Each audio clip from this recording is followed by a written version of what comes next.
All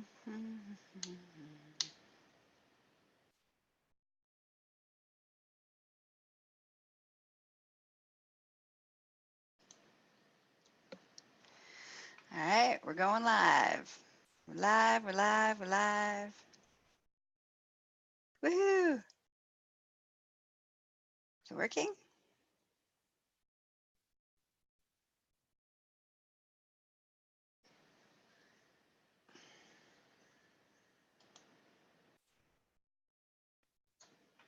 Okay.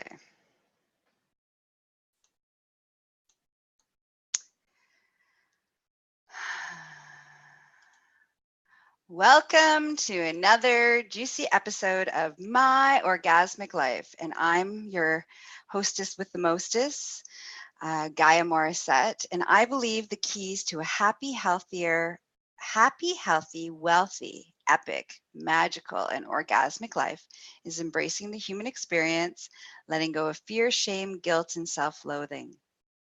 And of course, sexual wellness.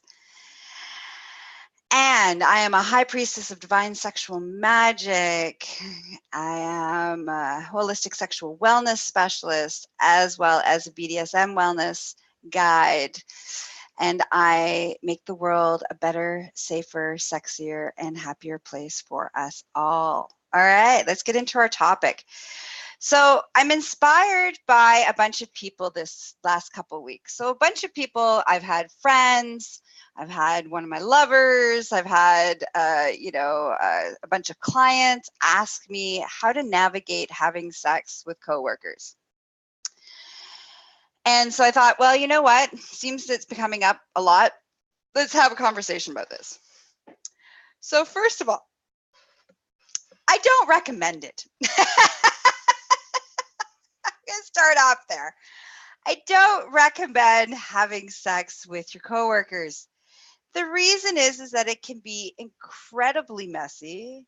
There can be a lot of drama.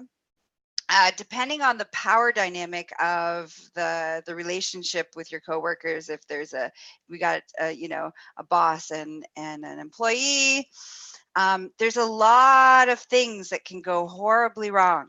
So that's what I recommend. Don't do it.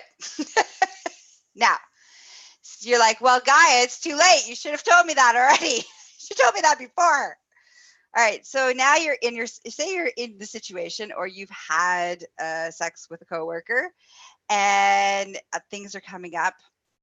The first thing you want to do is make sure that you have an honest conversation with the person about it and what it means for everybody, so that everybody's on the same page, so that there's not this like trying to avoid and somebody's trying to get your attention and then there's hurt feelings. So you've already had sex, you didn't have the conversation beforehand, it happened at a drunken Christmas party or whenever it happened. Now you need to have a conversation about it. Sweeping it under the carpet isn't going to make things easier. All right, so rip off the Band-Aid and just say, hey, that was fun. This is my intentions. What are your intentions? Let's, if we want to explore having a relationship, then we need to talk about what that would look like. Or that was fun. We're never doing that again. And let's never talk about it.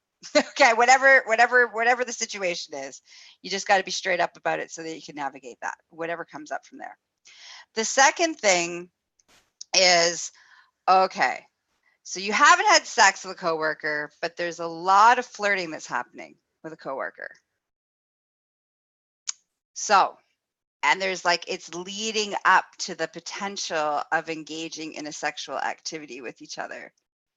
Before you do it, have a really crystal clear conversation about what that means.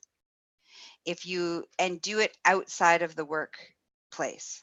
So if you're interested in somebody and you want to explore, ask them out for a drink so that you can get to know each other on a personal level.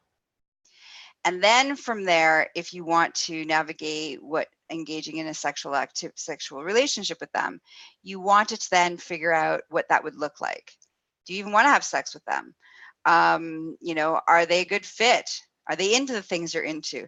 Because they better be a damn, this is my thoughts on it anyways, personally, okay? And there's no judgment in this. If this is not how you're navigating the world, that's all good. But this is from my personal experience, professional experience, that if you're going to go down the road of dipping your toe in the company pool, it better be fucking worth it and epic beyond all possibilities.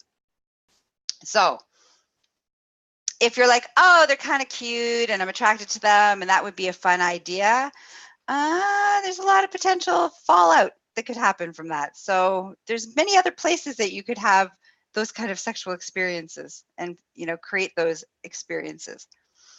So if you're going to go there, go out on a date with them and then ask them, find out, like, who are they? What do they like? What are they passionate about? If it's specific, if it's particular just about sex, well, and you want like a lover and a booty call, then you really need to get to know whether or not you're sexually compatible with them and make sure that you're on the same page. So have those conversations. What turned you on? What turned you off? You know, what are you looking for? What do you like? And start to navigate that. You know, listen to a bunch of my other podcasts that talk about how to actually do that when you're on dates and how to, you know, bring those conversations up. But you want to have those conversations. Say you're falling for, and you're starting to fall in love, and you're wanting to go into this dating place, and you're wanting to have a relationship with your coworker. Well, now it's even more complicated than just sex. So you really want to make sure that, you know, this person is a really good fit, and take your time and go slow and make sure that both of yous are mature enough and adult enough to be able to talk and to not bring whatever is happening in the relationship into the workplace. Some people can do that, and some people are really good at that. A lot of people are not, though.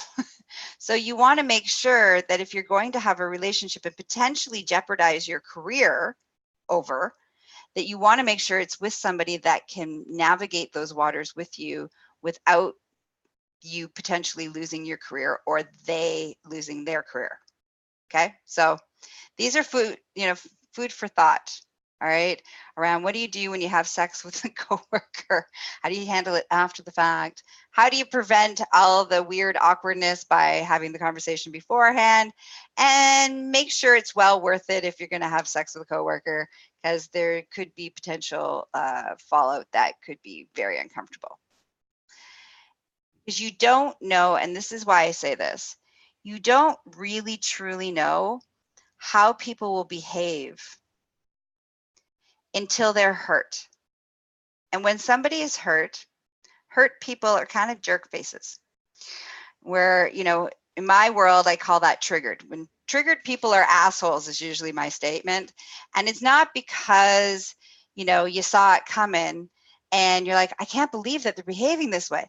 Well, we all have it in us when we feel hurt, we feel wounded, we feel taken advantage of, ignored, abandoned, whatever our issues are, whatever that is. When we feel those things, we react from a place of kind of like a child, not kind of like very much like a child. And so imagine that with somebody that you're working with, that you're stuck with for years and years and years. It's not going to feel very nice.